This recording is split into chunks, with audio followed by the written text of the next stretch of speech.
This Sunday is the second Sunday in the Advent season. And Advent's a little bit of a funny season for us as Christians because, of course, we are already buying Christmas trees and decorating our homes with Christmas decorations and listening or singing Christmas carols through the week. But on Sundays, we also have some space to kind of slow down a bit and think about the ways that we can prepare for the coming of Christ, ways that we can prepare for a dawning of love and peace in our world. And at the end of such a tumultuous year of 2020 that's brought us so much anxiety, having some time and space to create that sense of preparation is really very important for all of us to have. On the second Sunday of Advent, we think especially about the words of the prophets that for so many years we're looking forward to the coming of Christ. And then, right before his ministry, his cousin, John the Baptizer, who was out in the wilderness proclaiming that the good news was at hand. We will begin the service, as we have done with all of our Advent services in the past few years, with a collect that has recently been written. It's not a prayer that is found in our prayer book, but it was rather a prayer that was written by a clergyman from the Church of New Zealand, the Reverend Bosco Peters. And these collects are very contemporary in their language and so poetic and so expressive.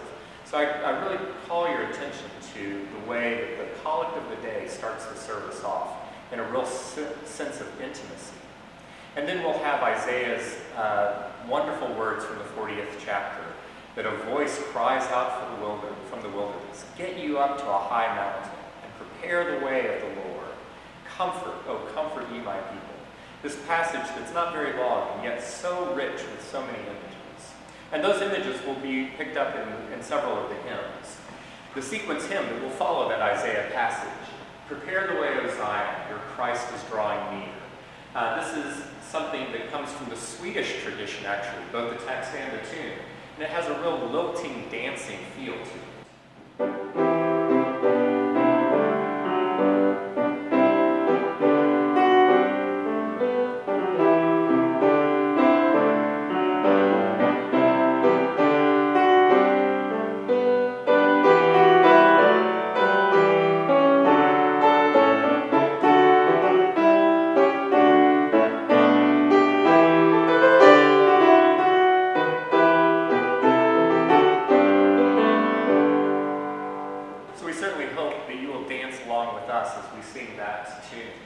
And then on the way out, at the end of the service, we'll sing words right out of that Isaiah passage. "Comfort, comfort ye my people.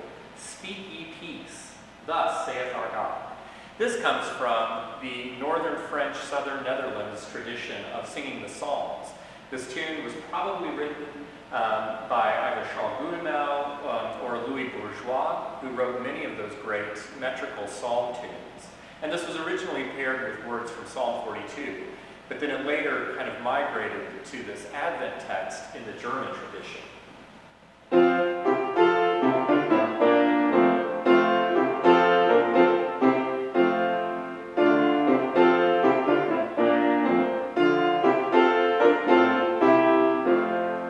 Again, a very lively dancing tune that we hope that you will really enjoy and sing. The choir will be singing some things that continue that theme, but in a much more introspective way.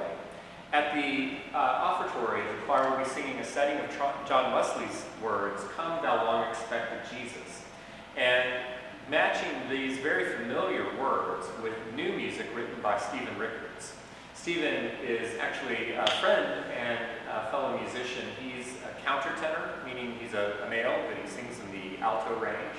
Sings at the Episcopal Cathedral in Indianapolis and teaches at a college there, and is also a very talented composer. And so he's written this really beautiful and evocative melody for these familiar words by Charles Wesley.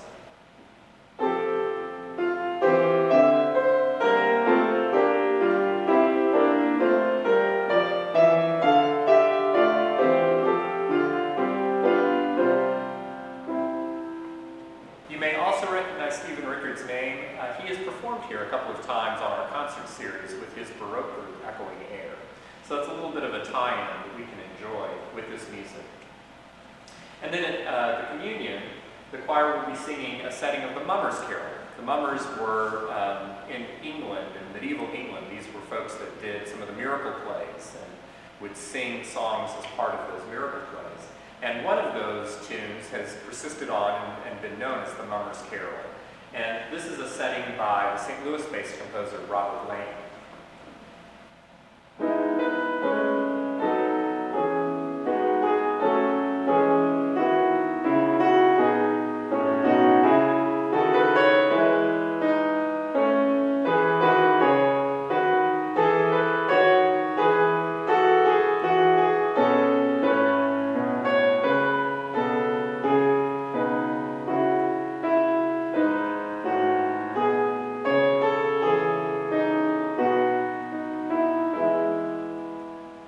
Very tender, beautiful melody there.